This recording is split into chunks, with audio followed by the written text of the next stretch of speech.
Muito bom dia a todos. Nós vamos agora iniciar a nossa atividade de hoje, na qual nós vamos ouvir o professor Leandro Giannini, um querido amigo, colega de pesquisa no direito processual, hoje à frente da Escola de La Plata, na Universidade de La Plata, na Argentina, um pesquisador conhecido na América Latina, que publicou sobre o tema que nós vamos tratar hoje, diversos artigos, depois eu vou compartilhar no canal do Telegram, mas publicou também 2 volumes sobre o tema, o certiorari e a jurisdição discricionária das Cortes Supremas, com prólogo do nosso saudoso professor Michele Tarufo.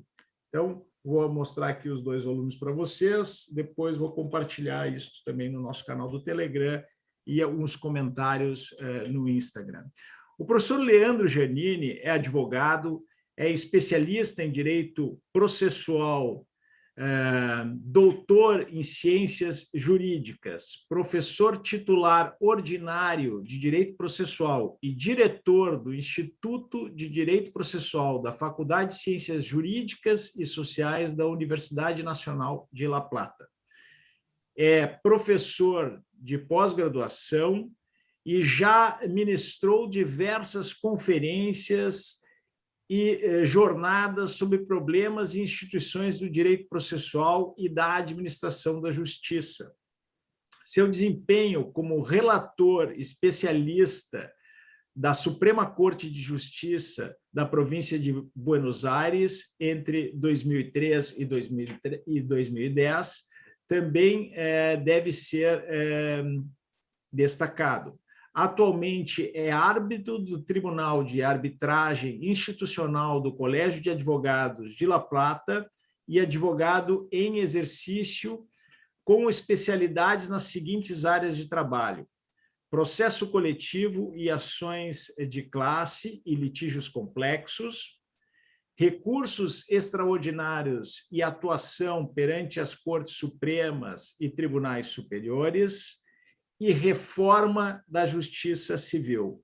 Entre as suas obras publicadas, podem mencionar-se os seguintes livros: A Tutela Coletiva de Direitos Individuais Homogêneos, La Plata, Editora Platense, 2007, A Mediação na Argentina, Santa Fé, Rubinzal Curzone, 2015, o certiorari e a jurisdição discricionária das Cortes Supremas, La Plata Platense, 2016, os processos coletivos em direito público na Argentina, em coautoria com o querido colega e amigo, que eu ainda pretendo trazer aqui no nosso grupo de pesquisa, o professor Francisco Verbic, Santa Fé, Rubinzal Curzone, 2019, Contra a Carga da Prova, um livro espetacular, dentre outros livros que já referi,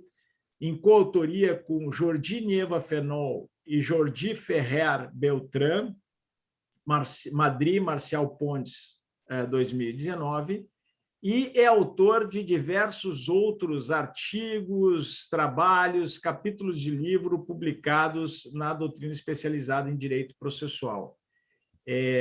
Para mim, querido amigo Leandro Giannini, essa é uma oportunidade não ideal.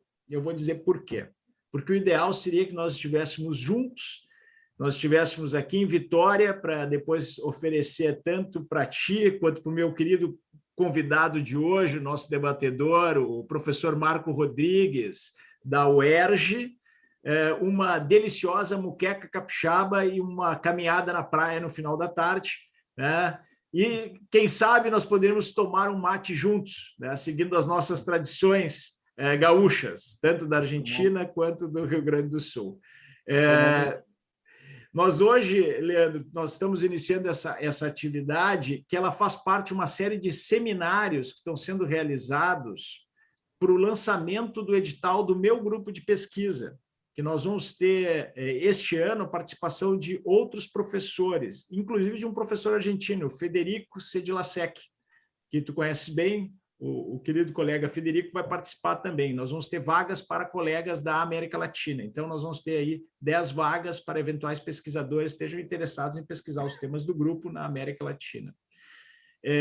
As atividades de pesquisa desse grupo, elas se realizam como a atividade que nós estamos fazendo hoje. Uma reunião de colegas, com debates, um grupo onde nós discutimos os temas, compartilhamos textos, impressões e problemas. E são atividades integradas a rede de pesquisa Procnet, da qual você faz parte, querido Leandro. O nosso amigo Marco Rodrigues, que está conosco hoje aqui, é professor da Universidade Estadual do Rio de Janeiro, vai ser o nosso debatedor, tem livro publicado sobre o tema de recursos, é um pesquisador conhecido nessa matéria, destacado, está aqui hoje também com a turma de mestrado e doutorado da UERJ. Então, para nós é uma oportunidade única de debate e de integração acadêmica. Eu sempre digo nesses encontros, querido Leandro, que a atividade acadêmica ela tem que deixar de ser uma atividade isolada, ela tem que deixar de ser uma atividade solitária, encastelada, porque quando nós conseguimos compartilhar as impressões e discutir os temas em profundidade, se consegue perceber nuances e perspectivas que, às vezes, a ausência de contato com pesquisadores especializados, com os autores dos textos, faz com que nós deixemos de perceber. Então, é uma ocasião muito feliz de receber aqui, nessa iniciativa do nosso programa de pós-graduação da Universidade Federal do Espírito Santo, que hoje é capitaneado pela professora Adriana Campos, que abraçou essa ideia de realizarmos esses seminários de direito comparado. E, de imediato, Marco, vou passar a palavra para o Leandro, e, na sequência, nós voltamos com as tuas primeiras impressões e perguntas, e depois com as perguntas do colega, dos demais colegas. Leandro, nós vamos pensar em uma fala de mais ou menos meia hora, tá? Meia hora, 40 minutos. Perfecto. Estimado amigo Leandro, es un placer, un honor tenerte acá con nosotros. Tiene el piso, por favor, puede empezar. Molto obrigado. Querido Hermes, es un gusto estar con ustedes, como les decía, previa e informalmente. La verdad que siempre es un gusto y un honor compartir cualquier subóptima situación de encuentro con investigadores, con académicos de Brasil, cuya escuela jurídica y especialmente su escuela procesal ha sido tan fructífera para no solo la región, sino en particular para la República Argentina y muy especialmente para el Grupo de La Plata, para profesores de la trayectoria de Morelos, Hitters, Berizonce, que han tenido permanentemente una relación fructífera con Brasil, y creo que es nuestra responsabilidad seguir adelante esa tradición de diálogo y reflexión que tanto nos ha enriquecido en el pasado y nos seguirá enriqueciendo en el futuro. Me disculpo por dirigirme a ustedes en español, como le dije a Hermes previamente, creo que me pueden llegar a entender mucho mejor si hablo un español pausado que si intento un portugués, que es un idioma que admiro, que disfruto mucho, que leo mucho, pero no me animo aún a dirigirme espontáneamente a ustedes en esta reunión en portugués. Cualquier inconveniente, cualquier aspecto que no se entienda, te pido, Hermes, que haga las aclaraciones pertinentes para poder corregir algún punto que en el camino no quede claro. En esta media hora que me proponen de inicio, y después quedamos abiertos a discutir con Marco, un investigador realmente reconocido en esta materia, y con cualquiera de ustedes, para mí es un disfrute. Me gusta mucho dialogar en las reuniones de este tipo, así que sin ningún inconveniente podemos dialogar abiertamente. Yo me tomo estos 30 minutos simplemente para destacar algunos aspectos introductorios que me parece que son valiosos para generar los interrogantes iniciales que todo el mundo presenta cuando se habla de estos temas, y me parece que está muy bien ordenarlos para no ir directamente, como suele pasar en muchas investigaciones y muchos artículos y trabajos académicos sobre esta cuestión, que van directamente al final del asunto, hasta escépticamente tratando esta clase de filtros como simplemente un capricho o arbitrariedad reconocido a las Cortes Supremas para gobernar políticamente su agenda de un modo absoluta, invariable e inflexiblemente discrecional, incontrolablemente discrecional, y por lo tanto generar el riesgo de arbitrariedades a las que este filtro en general se asocia, ¿no? Entonces, se suele empezar los estudios en esta materia diciendo esto es arbitrariedad institucionalizada, es decir, se empieza por el final, en vez de, creo, generar los interrogantes adecuados para tratar de corregir los diseños normativos y las prácticas institucionales de aplicación de estos filtros de selección de conformidad con las normas vigentes, con los roles institucionales de los superiores tribunales y también con los aspectos político-institucionales de funcionamiento de cada uno de las Cortes Supremas. El problema de base que se tiene en consideración casi universalmente cuando se habla de los filtros de selección es una suerte de triple interrogante, ¿sí? El triple interrogante clásico sería algo así como, primero, pensar en qué corte queremos. Cuando digo qué corte queremos, no hablo de nosotros los que estamos en esta reunión, sino qué es aquello que un país, un sistema institucional, un Estado de Derecho concibe como valioso para que su Corte Suprema desempeñe como rol institucional.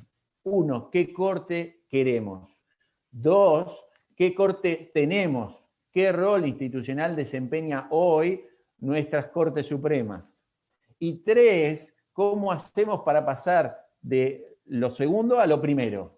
¿Cómo hacemos para pasar de la corte que tenemos a la corte que queremos? ¿Sí? Y no hablo, por supuesto, de un sentimiento de querer en términos subjetivos, emocionales, sino en términos de relación entre los instrumentos que tenemos legalmente a mano y las finalidades u objetivos que deseamos perseguir institucionalmente como papel de una Corte Suprema.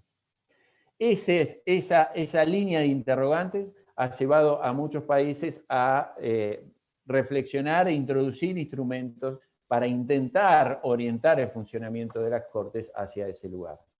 Pero en líneas generales, lo decíamos informalmente antes de pensar, los mecanismos tradicionalmente diseñados para lograr esos objetivos han fracasado, y cuando no han fracasado, se han transformado en remedios más preocupantes que la enfermedad que se trata de solucionar. Me explico brevemente sobre el punto introductorio. Hay dos razones por las que se puede hablar de la crisis de las Cortes Supremas, ¿sí? Cuando yo no puedo responder ese interrogante, es decir, no lo puedo responder adecuadamente, hay una relación muy amplia entre lo uno y lo dos, entre la Corte que tenemos y la Corte que queremos, hay una diferencia demasiado grande, primera situación. O cuando los instrumentos que estamos pensando o implementando para lograr que pasemos de la Corte que tenemos a la Corte que queremos son ineficientes o son disfuncionales, es decir, no solo no logran el objetivo, sino que van en el sentido opuesto, las distintas jurisdicciones, desde hace más de 50 años, se suele hablar de la crisis de las Cortes Supremas como capítulo clásico de los estudios del derecho comparado. En general se habla de una de las manifestaciones de esta crisis, que es la crisis cuantitativa.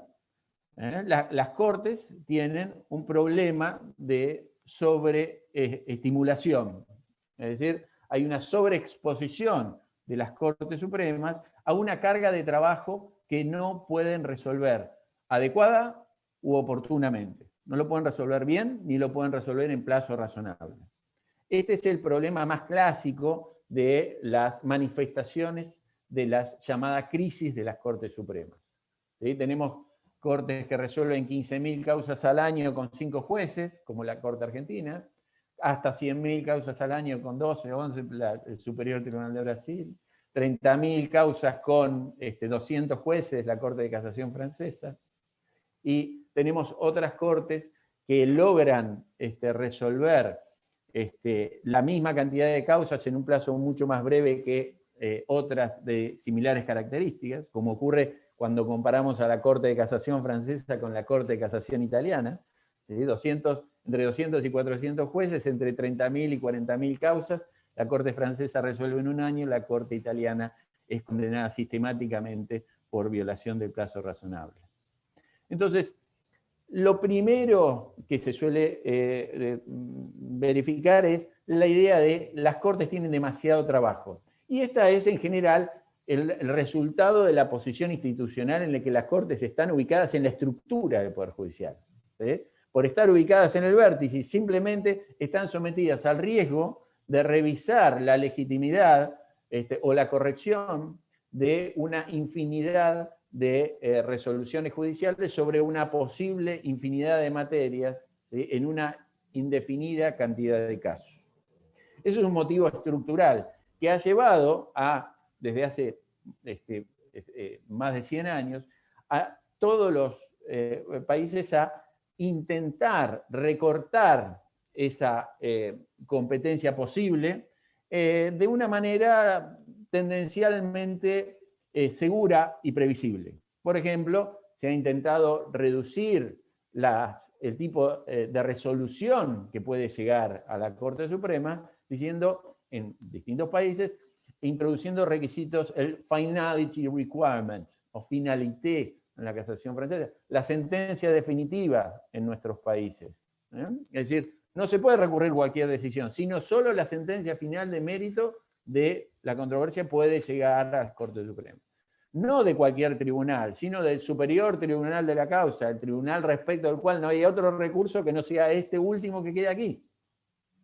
En las materias, no cualquier materia, las de derecho, no las de hecho, ¿sí? O las de derecho federal, no las de derecho común, o las de derecho constitucional, no las de derecho federal ni común, y así sucesivamente, ¿sí? Y después se introducen otros requisitos, como estos no suelen funcionar o no suelen ser claros en cuanto a qué diferencia hay entre una cuestión de derecho y derecho cuando hay un error, por ejemplo, de motivación, ¿sí? Un error de motivación que es un error de derecho o de derecho, cuando la motivación recae sobre la plataforma fáctica y la valoración de la prueba, el error de motivación es de derecho o de derecho, y así sucesivamente en todos los países se han generado inconvenientes que han hecho que toda esta clase de instrumentos hayan tenido perforaciones que transforman a estos instrumentos en algo así como una represa, Hermes, no sé si está bien dicho también en portugués, una represa que contiene el agua, pero que está agujereada.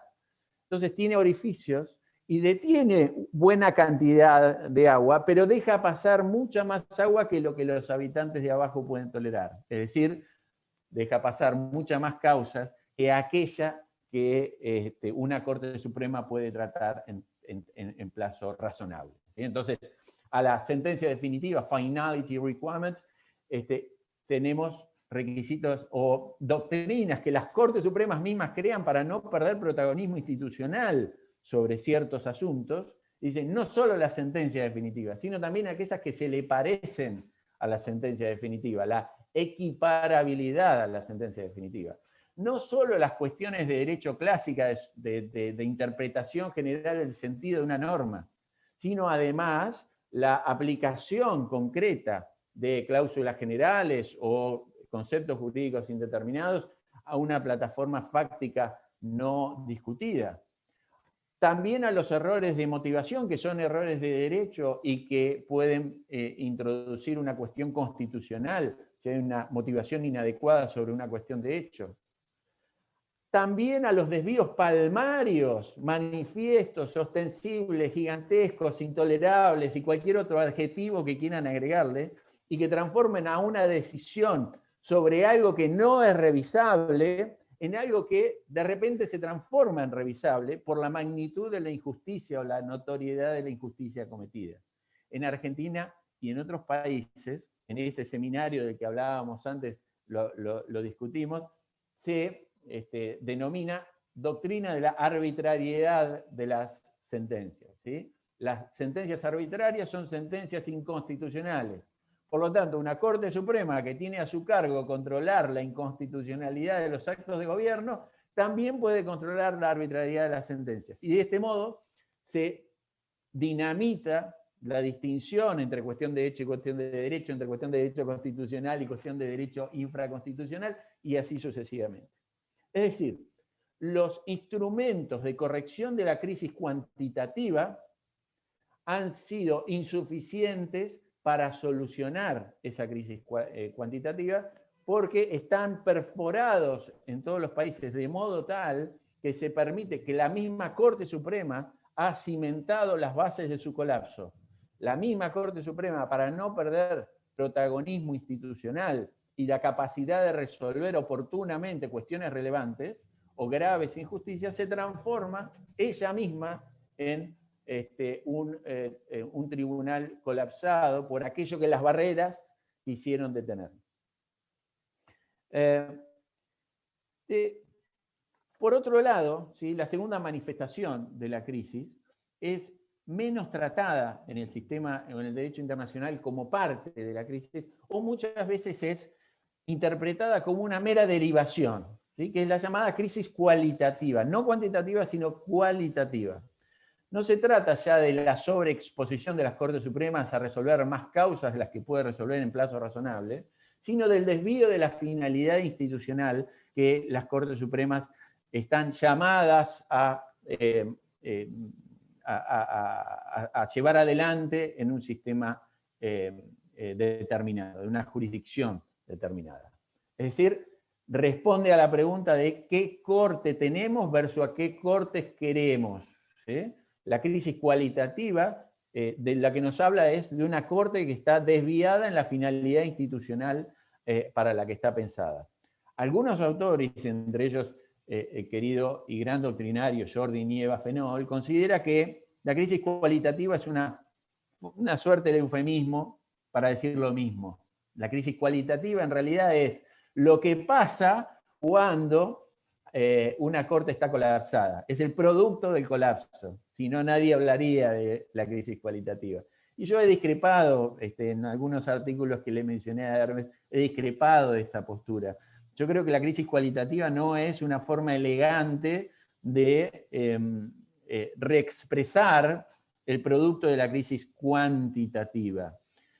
Hay cortes que no están colapsadas y en las que al día de hoy y desde hace varias décadas, por ejemplo, existen muy intensos debates acerca de si ese tribunal superior no colapsado como en otros países está desempeñando adecuadamente la función institucional para la que está pensada.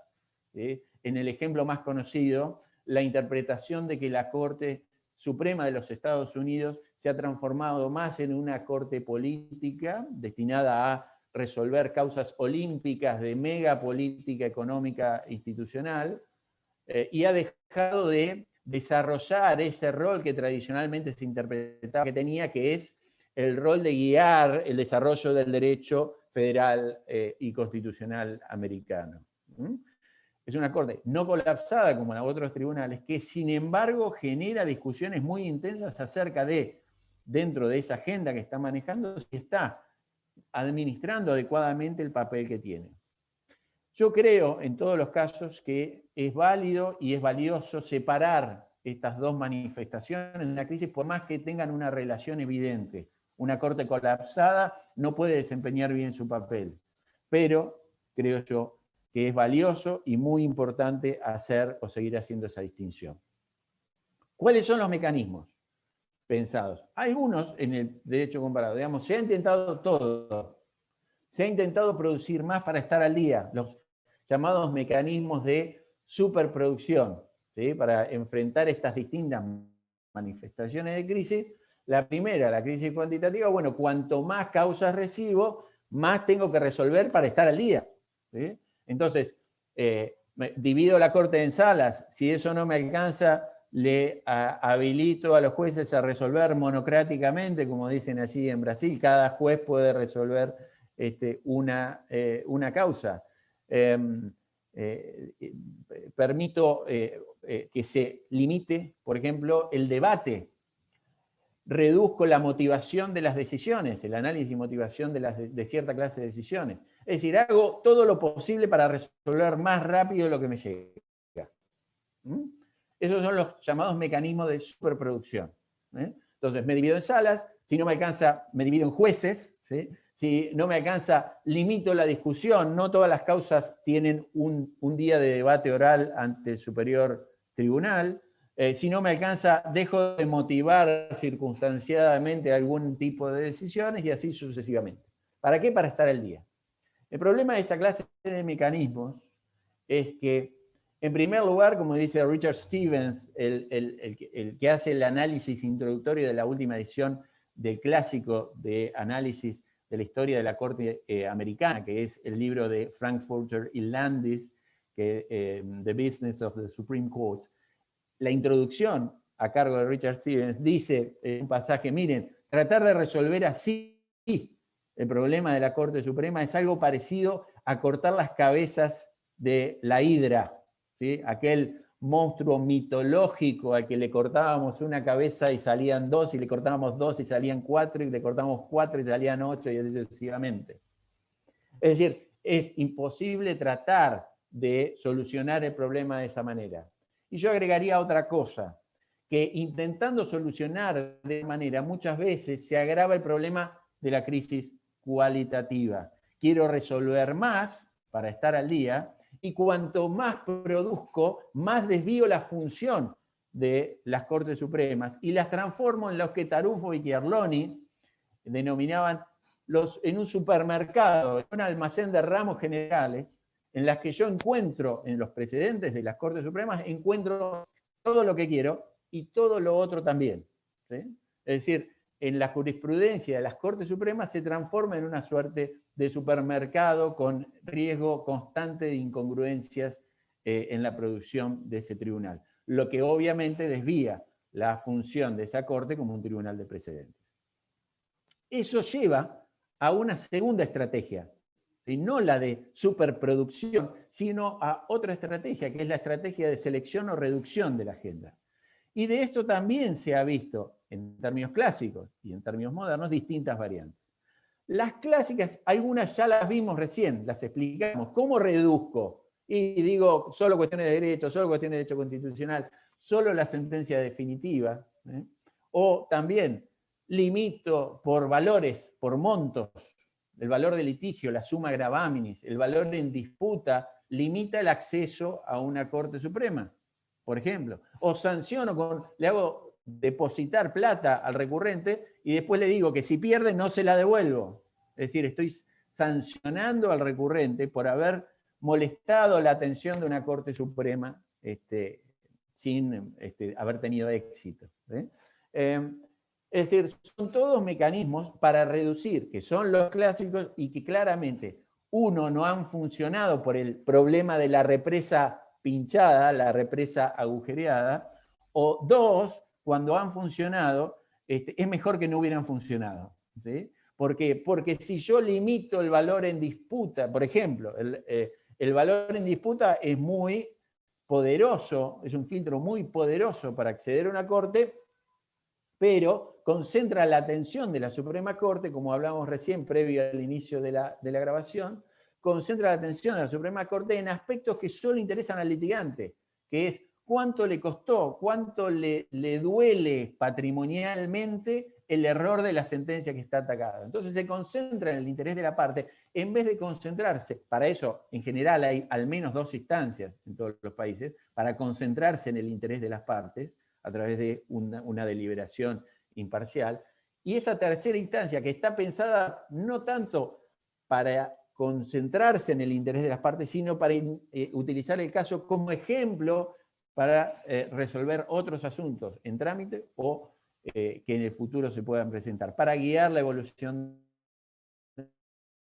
del derecho y la interpretación del derecho. Es decir, desvían la atención hacia ese lado. Entonces, se empieza a pensar, y así se llega al problema de los filtros de selección cualitativos, ¿sí? No reduzco por razones tarifadas, que son muy valiosas en términos de seguridad. A los litigantes y a las cortes se quedan tranquilos con los mecanismos cuantitativos de reducción, porque parecen seguros. ¿Sí? Y bueno, 100.000 es una cosa, 90.000 es una cosa, y lo mido con una calculadora. ¿Sí? El problema es que a las cortes no les termina de gustar esa forma de reducir y quieren tratar otros temas en los que tienen interés institucional de intervenir, y otras veces la limitación es muy difícil de sistematizar, como la de la distinción entre cuestiones de hecho y de derecho. Entonces, se empieza a pensar en los criterios cualitativos, que sería algo así como asignar a las Cortes Supremas la potestad de decidir qué casos decidir, ¿sí? Decidir qué casos decidir, sobre la base de criterios particularmente flexibles o hasta explícitamente discrecionales. ¿Sí? Dependiendo del sistema, dependiendo del modelo, se utilizan fórmulas para permitir a la Corte, no al legislador, sino a la Corte misma, decidir cuáles son los casos que va a decidir sobre la base de criterios flexibles. Y a veces hasta expresa explícitamente discrecionales. Discrecionales en el sentido de decirle a la Corte, usted fije los criterios. No se los fijo yo, ni siquiera le doy los parámetros.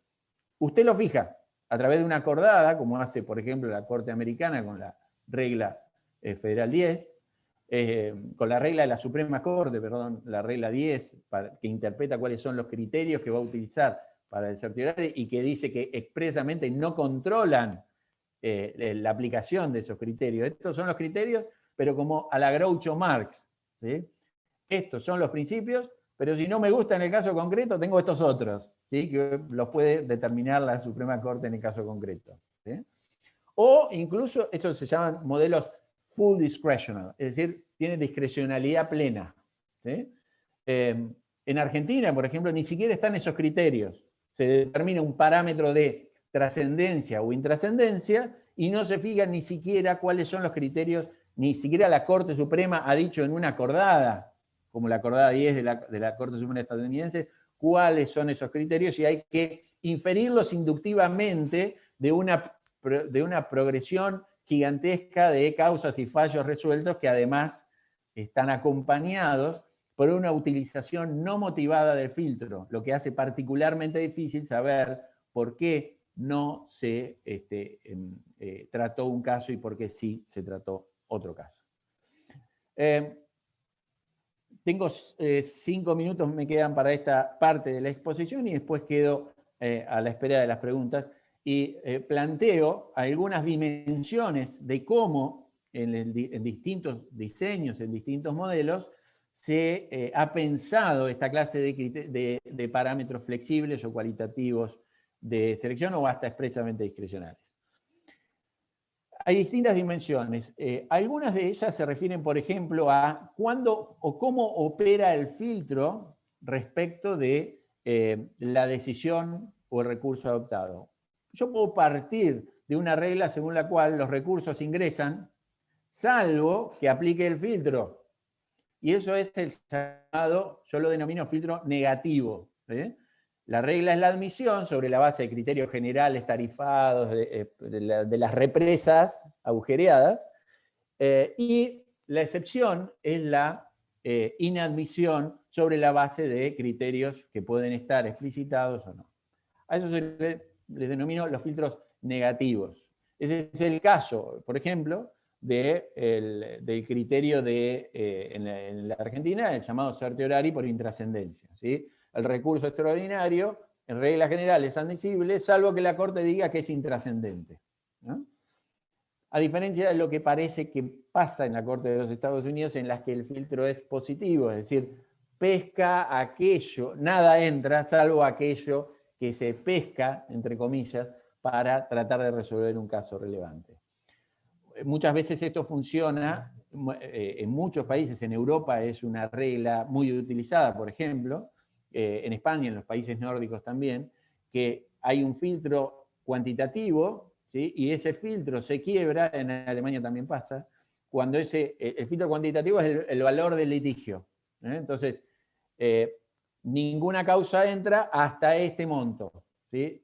Por debajo de este monto, yo puedo de todos modos entender si hay interés casacional, por ejemplo, o si hay significado constitucional para el tribunal alemán, ¿sí? Entonces, es un juego en el que el filtro es positivo, ¿sí? Es decir, un filtro cuantitativo negativo y cualitativo positivo, ¿sí? Cuantitativo negativo es porque nada entra por debajo de este monto. Y por debajo de ese monto entra lo que tiene este interés cualitativo particular en ser interpretado.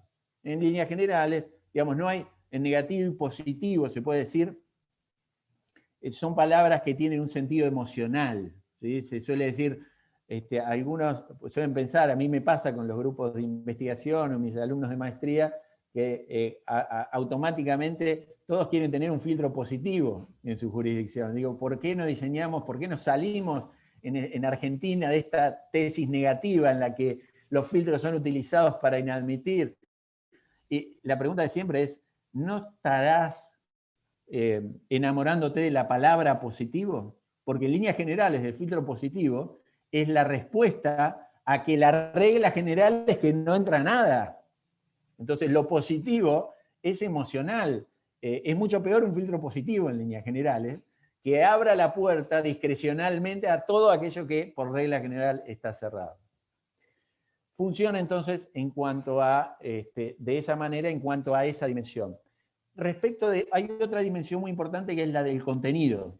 Sobre el contenido de los filtros hay una primera distinción que es muy importante y que se puede ver en distintas manifestaciones, en distintas tradiciones, que es lo que yo denomino filtros propios y filtros impropios.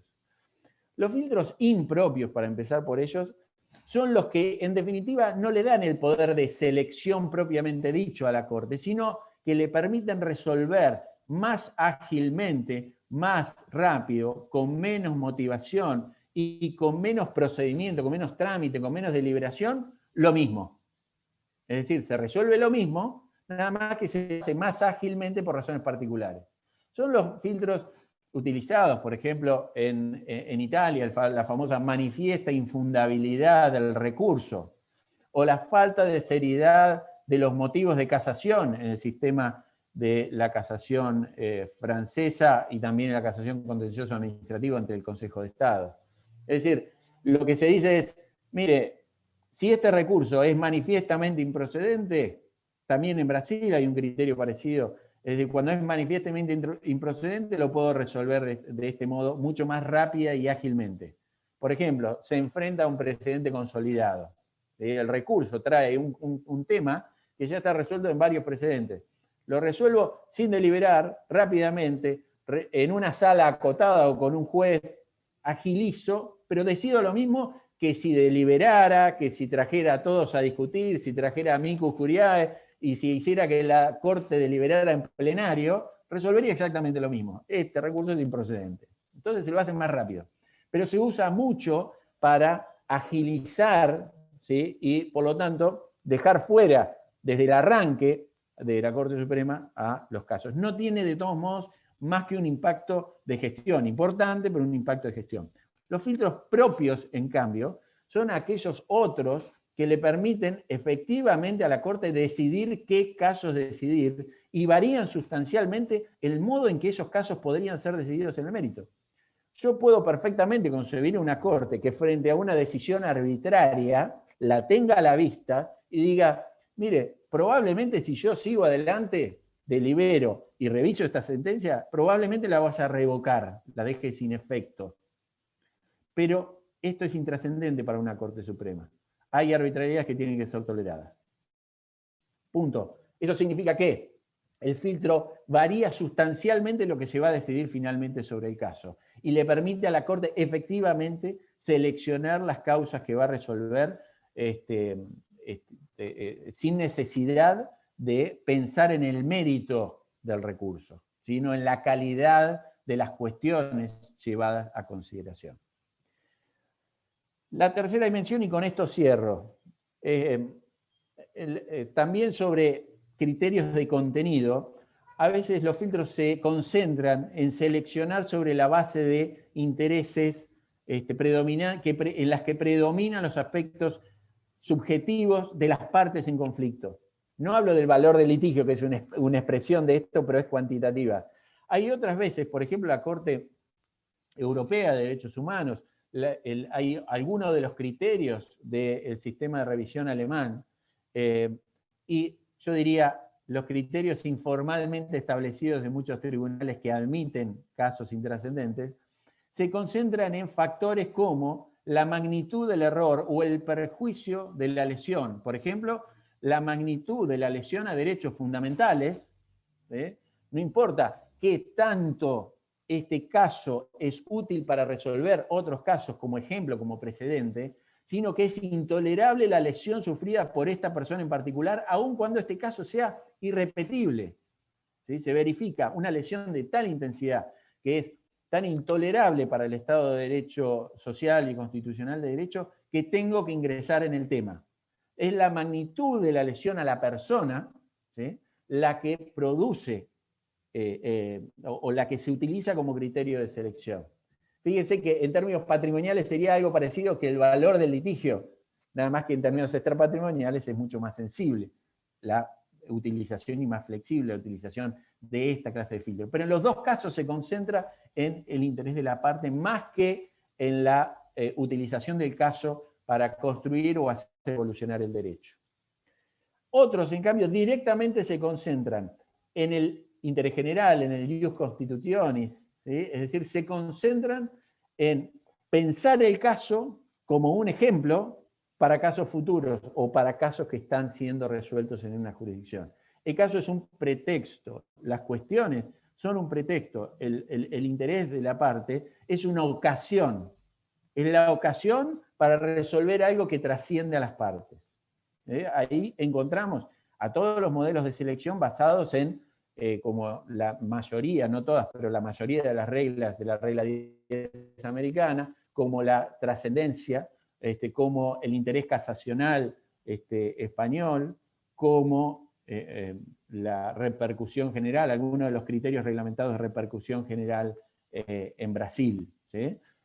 Algunos, digo, porque hay otros que sigue siendo repetición de cuestiones que se interesan en la parte. ¿Sí? Cuando yo estoy pensando, por ejemplo, en un filtro basado en el desconocimiento de un precedente de la Corte Suprema, ese filtro en realidad no sirve para agregarle nada al derecho, sino para que la Corte Suprema diga, acá violaron un precedente mío, hay que tratar igualitariamente a las partes, y por lo tanto esta parte tiene que tener la misma resolución que aquella otra.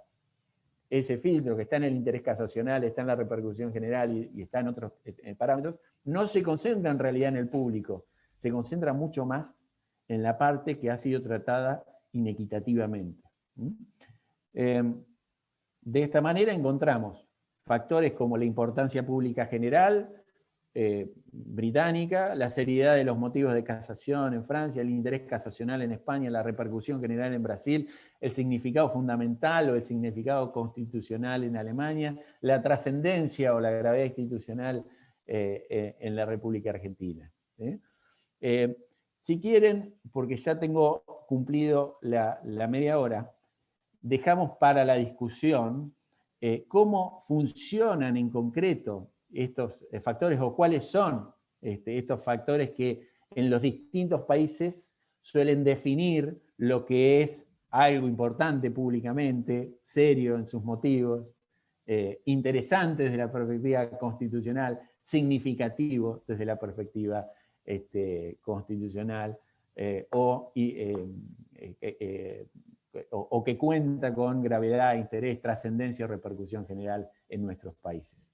Si te parece bien, Hermes, dejo la exposición aquí y quedo a la espera, por supuesto, de Marco, que va a tener mucho para replicar, y de todos ustedes para intercambiar. Muchas gracias por la invitación. Muchas gracias. Es una intervención muy precisa, muy abrangente, se puede decir en español. Se entendió. Sí,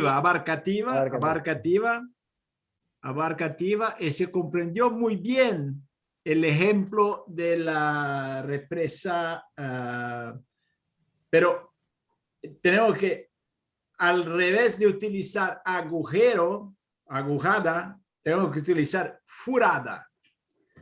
Así que fue espectacular, a la grande. Muchas gracias por esta presentación complexiva, que tiene todo que tenemos que discutir sobre el tema. Muito obrigado, professor Giannini. Realmente foi uma apresentação espetacular, abarcativa de todos os problemas do conteúdo. Nós temos aqui material para conversar durante mais de um semestre, eu diria, né? Realmente uma exposição que mostra a importância dessas pesquisas que têm sido dedicadas por ti a esse tema. E tem aqui um comentário do senhor Marco Aurélio Peixoto também, dizendo da excelência, né, e da oportunidade de aprendizado que é te ouvir hoje sobre esse tema. Muito obrigado. Realmente, nós temos material para discussão e para o envolvimento dos demais. Eu, de imediato, vou passar a palavra para o nosso querido amigo Marco Rodrigues. Marco, tens a palavra para fazer aí as tuas observações, as tuas ponderações.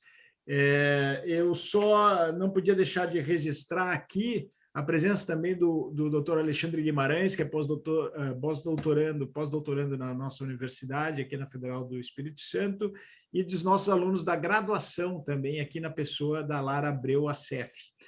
Marco, tem a palavra. Hermes, obrigado.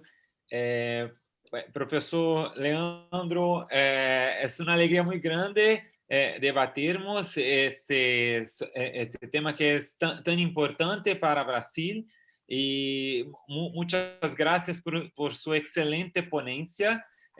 Já conhecia seus trabalhos excelentes e sua ponência foi espetacular, como disse Hermes.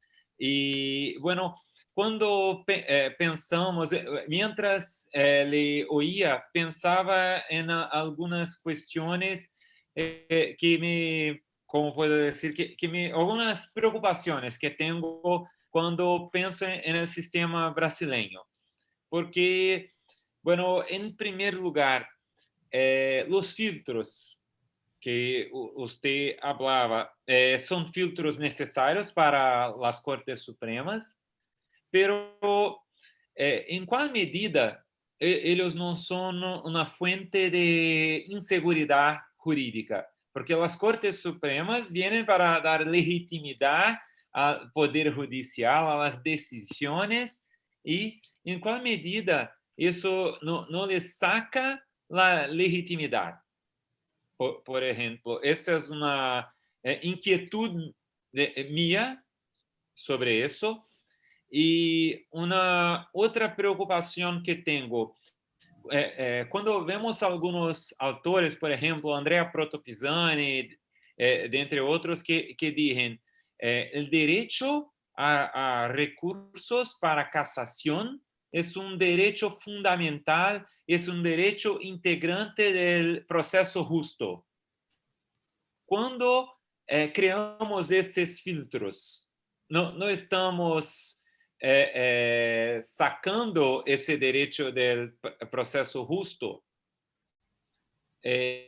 Bueno, y su ponencia fue realmente excepcional, muchas ideas interesantísimas.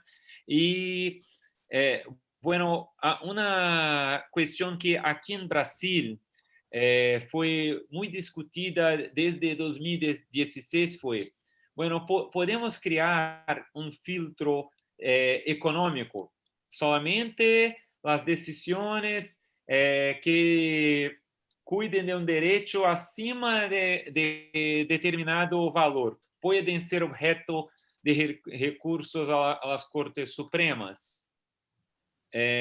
Usted ha hablado un poco de eso, pero ¿qué piensa de eso? Porque aquí en Brasil algunos autores dijeron, bueno, eso es elitizar la justicia. No sé si existe Bien. esa palabra en español. Eso sería elitizar el acceso a la justicia. O derechos de menor valor solo tenían un sistema de justicia más simplificado, con menor acceso a otros tribunales. Bien. Y por aquí en Brasil, Leandro, también el consecuencialismo económico que Hermes decía al inicio de la exposición es algo que nos preocupa porque, por ejemplo, no es posible llevar a las Cortes Supremas hecho. Y, por ejemplo, las cuestiones de real por aquí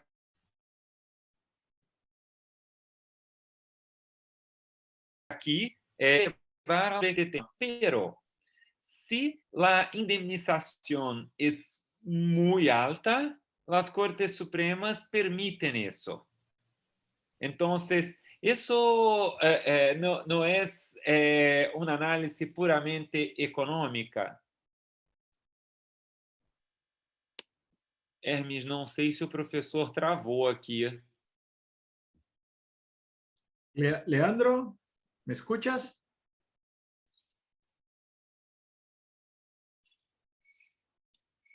Leandro? Acho que travou um pouco, viu, Marco? Ele deve ter saído e vai entrar de novo. Deixa eu ver aqui. Né? Isso. Muito boas perguntas, viu, Marco? Eu estava pensando aqui como nós estamos, em uma certa medida, como Hércules quando enfrentou a Hidra de Lerna, né? Estamos precisando de um lalau para nos ajudar queimando as cabeças que nós vamos cortando, né? Porque a cada cabeça que a gente corta, nasce no mínimo 2 no lugar, né? Então nós precisamos ali É verdade. de um lalau. Volvió. Volví, aquí estoy. Ah, sí. Tuve una ¿Escuchó interrupción. bien? En la final, la última pregunta, ¿la escuchó bien? La última pregunta, cuando hablaba del consecuencialismo, ahí Sí. se me cortó. Así Sí, que bien. no pude escuchar la última pregunta sobre el consecuencialismo. Porque aquí el consecuencialismo económico crea una inseguridad jurídica muy grande. Por ejemplo, Leandro, por aquí, reparación moral. Es muy difícil, en general se dice, no se puede elevar una decisión sobre reparación moral a las Cortes Supremas porque es necesario volver a las cuestiones de hecho. Y las Cortes Supremas no pueden decidir cuestiones de hecho. Pero, por ejemplo, si la indemnización es muy alta, ahí es posible, porque ellos dicen, eso no es análisis de hecho, eso es análisis de razonabilidad de la decisión. Bueno, pero eso es análisis de hecho. Podemos darle otro nombre que permanece siendo la misma cosa. Creo que el gran desafío, Leandro, es que tenemos de equilibrar las garantías procesales fundamentales. Mi asignatura en el máster este semestre son los derechos fundamentales procesales. Entonces, discutíamos eso hoy por la mañana antes de su ponencia. Es equilibrar el garantismo con la eficiencia del sistema. Conter los efectos de la crisis de la justicia civil. Pero era como Hermes decía, cortamos una cabeza, aparecen 2 cabezas en el lugar. Bueno, eran estas mis cuestiones. Registro mi felicidad de poder hablar con usted sobre ese tema. Estoy seguro que todavía tenemos muchas discusiones a tenernos y proyectos sobre ese tema. Hermes, devuelvo la palabra. Muy bien, muy bien. No, sensacional, genial. Muchas preguntas. Leandro tiene como 2 meses para responder a todas. Claro. Leandro, sim, as perguntas muito boas. Eu comentava aqui com o Marco, Leandro, que necesitamos un Lolau para ayudar a Hércules a quemar las cabezas de la hidra. Tal cual, tal cual. Si seguimos con las metáforas, nos volvemos mitológicos. Yo Pero el tema es mitológico, el tema es mitológico. Es verdad, es verdad. Voy a ir en orden, salvo por la primera, que es una pregunta muy importante, la voy a dejar para el final porque creo que termina enderezando o de alguna manera termina parametrizando lo que creo que es formas de encontrar equilibrio en esta materia. Tu primera pregunta se refería sobre si los filtros generan problemas de inseguridad y a consecuencia de eso agravan la ilegitimidad o la imagen de la legitimidad del sistema de justicia y de las Cortes Supremas que utilizan este filtro. Voy a dejar esa para el final porque creo que es una forma de encontrar equilibrio en algunas de las otras intervenciones. Es decir, me sirve para la conclusión más que para las premisas. Y paso entonces como primera a la segunda referida a si los recursos extraordinarios son parte del derecho al debido proceso, del proceso justo constitucional. Si eso fuera así, los filtros no tendrían muy altas posibilidades de ser constitucionalmente receptados si se los concibe como instrumentos de selección discrecional y no motivada. Es decir, si se le permite a la Corte decir qué caso se entiende y qué caso no entiende, y no le impone ninguna motivación para justificar esa decisión, es muy difícil aceptar que el filtro sea constitucionalmente recibible, ¿sí? Eso ha llevado en Argentina a plantear ante la Corte Interamericana, muchos abogados han planteado que nuestro certiorari es inconvencional por violar la garantía del debido proceso y el derecho a una sentencia motivada, porque el certiorari argentino no se motiva. La Corte Suprema resuelve, dice, Buenos Aires, la fecha, ¿no? Buenos Aires, 7 de junio del 2021, el recurso es inadmisible. Artículo 280 del Código Procesal y firman los jueces. Eso es todo lo que se dice para dejar a un recurso de lado. Entonces, si eso fuera así, si hay un derecho al recurso extraordinario que es parte de la garantía de proceso justo, sería muy difícil receptar a esta clase de limitación como constitucionalmente aceptable. A los autores citados por Marco, particularmente se refieren a la doctrina italiana. ¿Sí? Los autores italianos que hacen esta exposición tienen un marco conceptual y normativo constitucional particular, que es la Constitución italiana concibe el recurso de casación como un derecho dentro de los derechos del debido proceso, que es una garantía explícita, entonces, de que no solo no hay un derecho a tener un día en la corte, to have a day in court, hay un derecho a tener, to have a day at the Supreme Court. ¿Sí? Habría un derecho a tener un día ante la Suprema Corte para controlar la ilegitimidad de las sentencias.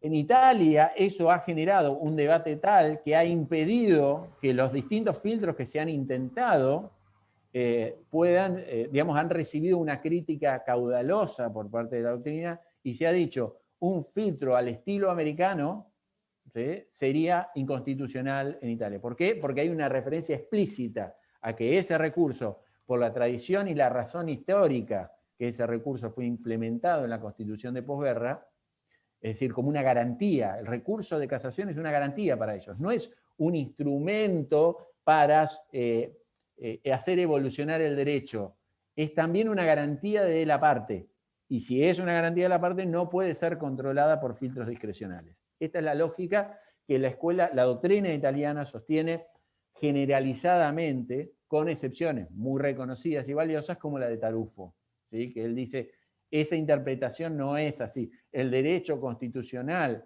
a la casación puede estar reglamentado razonablemente por instrumentos de estas características. Eso en cuanto entonces a la base. si nos apoyamos en la doctrina italiana, probablemente partamos de una base constitucional interpretativa y aplicativa totalmente distinta a la que rige en el resto de los países, en las que el recurso extraordinario o el recurso ante las Cortes Supremas generalmente no es concebido como una garantía, simplemente. Por supuesto que es una herramienta que las partes tienen para corregir errores y controlar la constitucionalidad de las normas. Es una herramienta que está contemplada y puede ser limitada, ¿sí? No puede ser limitada de una manera irrazonable, desproporcionada. Por ejemplo, decir, no se le permite recurso extraordinario a las personas que profesan esta religión, ¿sí? Sería una forma absurda de contemplarlo. Pero por la cláusula general de la garantía de igualdad, pero no porque se esté limitando un derecho que no existe. El derecho constitucional a acceder a la Corte no existe. Sería partir de esa base. Sí se puede conferir legalmente ese derecho y se puede reglamentar el acceso a ese derecho, pero es partir de una premisa distinta a la de la escuela italiana. Me parece además que es bueno que no se parta de esa base, y ha sido muy problemático para la casación italiana no tener esta clase de instrumentos. Voy a la otra pregunta referida a los filtros cuantitativos como el valor del litigio. Decía Marco, hay propuestas de incorporar un filtro cuantitativo que diga, solo ingresan los casos ante una Corte Suprema a partir de este monto, ¿no? Eso es una propuesta que humildemente no puedo hablar por Brasil porque obviamente no estoy fuera de mí. Conozco mucho el funcionamiento de Brasil porque lo he estudiado mucho, pero sería irrespetuoso de mi parte opinar sobre si eso es una buena decisión para Brasil. Lo puedo hablar en términos comparativos generales. En términos comparativos generales, creo que el filtro cuantitativo de esas características es, 1, disvalioso, y 2, disfuncional. Disfuncional para lo que queremos de una Corte Suprema.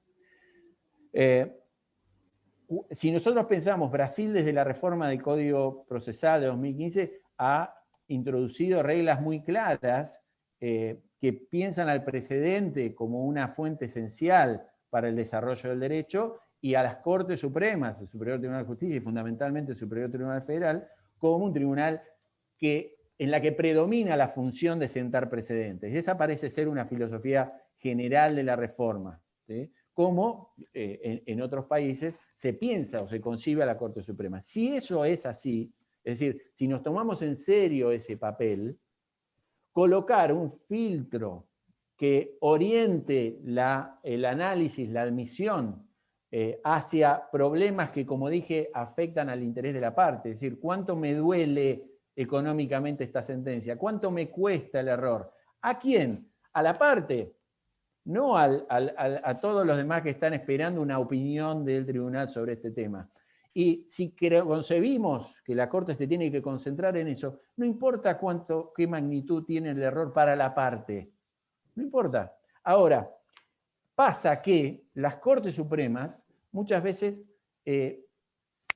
piensan que en realidad es mi función principal, es sentar precedentes, pero no puedo renunciar a hacer justicia en casos concretos, ¿no? No puedo renunciar a tener una parte de mi agenda que se concentre en problemas de corregir arbitrariedades, como dijo Marco. Bueno, el daño moral es una cuestión de hecho, pero si le dieron por una uña lastimada $6 millones, es un daño moral desproporcionado, ¿no? Entonces, la cuestión de hecho se transforma en cuestión de hecho por desproporción, la cuestión de hecho se transforma en cuestión de hecho por desproporción, por la magnitud del error que estamos señalando y demás. Pero es una magnitud flexible, ¿sí? Se va, bueno, por una uña lastimada, $100 es poco, 150 está más o menos bien, 500, 600, 200, 2000, 500.000, ¿dónde está la línea de la desproporción? ¿No? Es una línea flexible. Entonces hay cortes que quieren seguir teniendo ese poder, el poder de definir el contenido de mi agenda. Y así se ha rehusado la Corte Argentina con el criterio de la arbitrariedad, no solo para el daño moral, sino para todo. La Corte Argentina considera que la doctrina de la arbitrariedad le permite resolver entender en una causa frente a la gravísima magnitud del error cometido. no en cuanto al monto solamente, sino en la valoración de lo que dijo un testigo o la interpretación de lo que dice una ley de un municipio del interior del país, ¿sí? Que no es federal y no es constitucional. Pero si está diciendo lo opuesto a lo que dice la ley, es una arbitrariedad. Y es una lesión constitucional. O no motiva las razones, es una lesión constitucional. Entonces, hay cortes, y acá vuelvo a la pregunta y voy a tratar de responderla concretamente, hay cortes que quieren seguir teniendo esa función. No quieren renunciar a esa función, a tener el poder de resolver gravísimas injusticias. Frente a una corte que quiere seguir teniendo esa función, sí es lógico que haya algunos filtros que digan, bueno, cuando yo quiero resolver una injusticia en una tercera instancia, la injusticia tiene que tener un sentido relevante para la parte. Por ejemplo, la magnitud del daño, el valor del litigio. Ahora, la primera observación ya está anticipada. ¿Es valioso que una Corte Suprema esté para eso? Para atender nuevamente y revisar otra vez la injusticia potencial de una decisión. Porque siempre está vigente lo que decía Brown versus Allen, el juez Jackson, Robert Jackson, de Estados Unidos. Mire, nosotros somos supremos, no porque seamos infalibles, digamos, somos supremos, nos colocaron ahí. Entonces, si hubiera una suprema, Corte Suprema, probablemente resolvería que una buena cantidad de nuestras sentencias son arbitrarias. Y así sucesivamente el sistema no tendría límites. Entonces, no somos finales porque somos infalibles, sino porque somos infalibles porque somos finales, ¿no? Hay que poner un límite, sería la idea.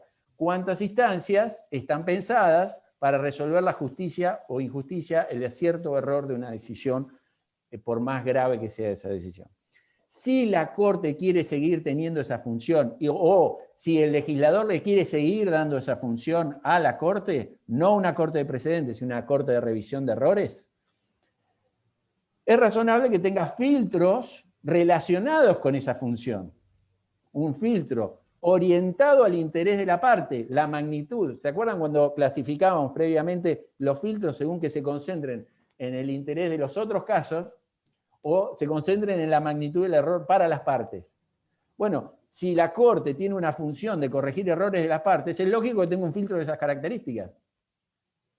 En cambio, si no va a tener, y no es bueno, no es valioso que tenga esa función, es ilógico que se le aplique este filtro. Entonces, si el Superior Tribunal de Brasil está pensado predominantemente para transformarse progresivamente en una Corte de precedentes, no parece no ser del todo lógico o orientado en esa finalidad introducir un filtro cuantitativo de estas características. Y eso me lleva a responder la tercera de las preguntas.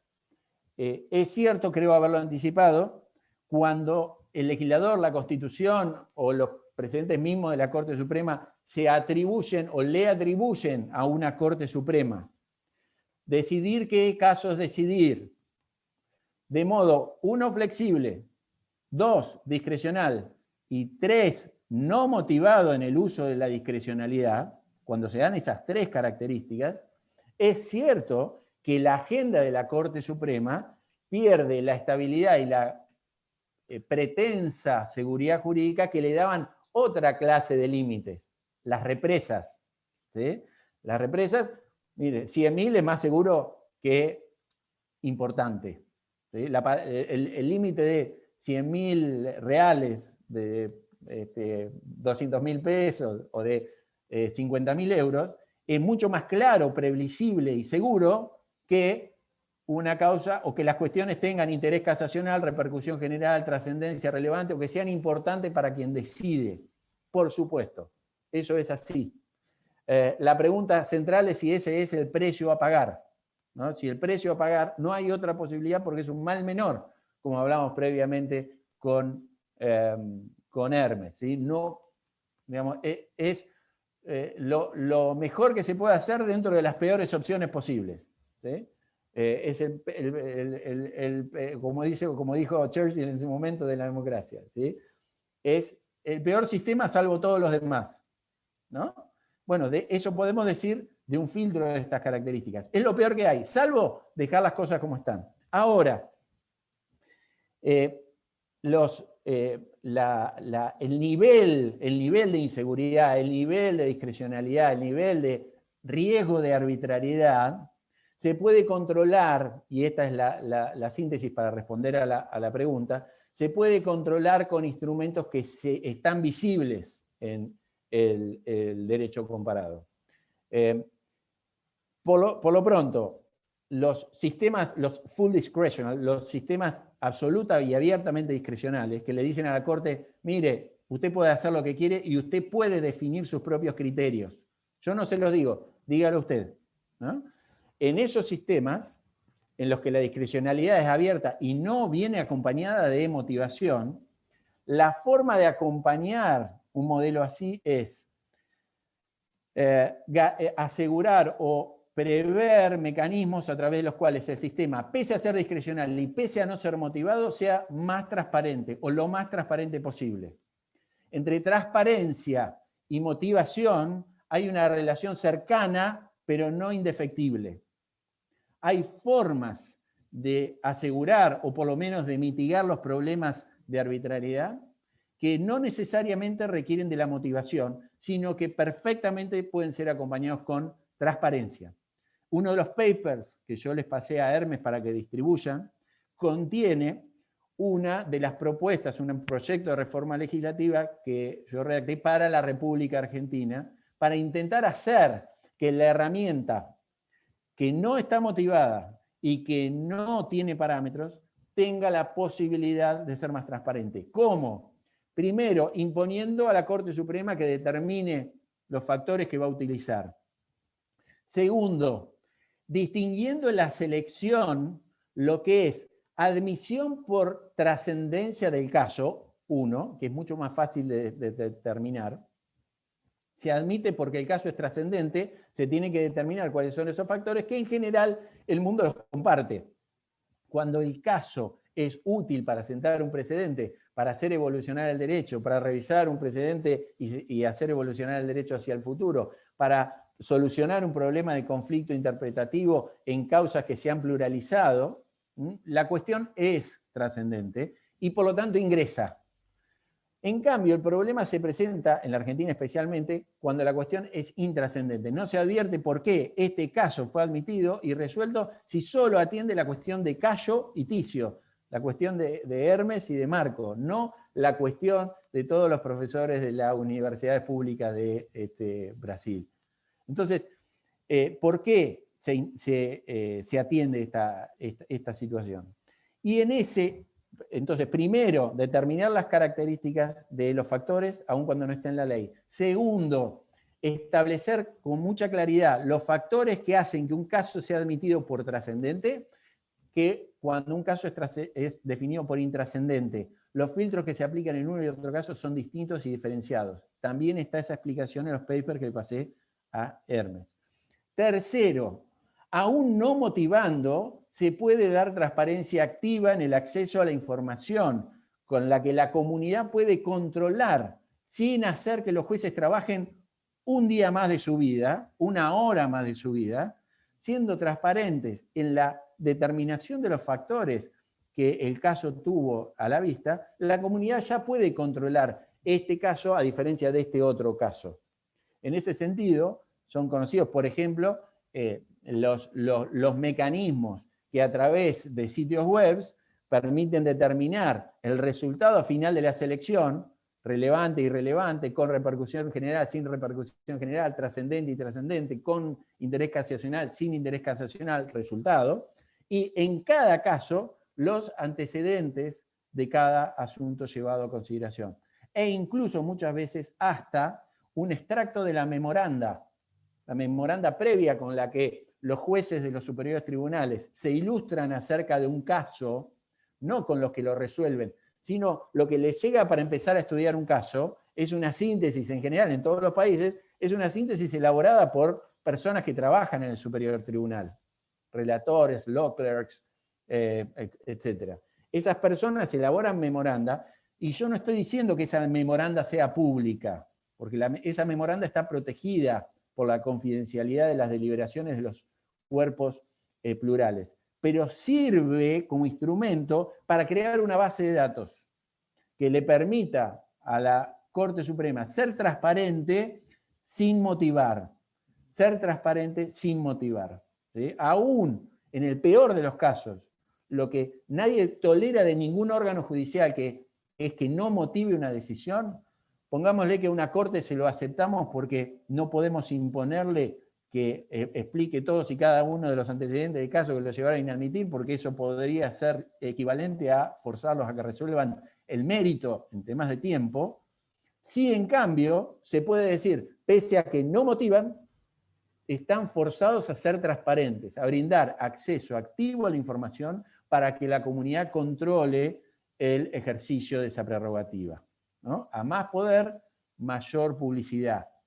¿Sí? Esa sería una regla o un imperativo que puede razonablemente implementarse, ¿sí? Para corregir sin anular, sin destruir, los problemas centrales de funcionamiento de los filtros en derecho comparado.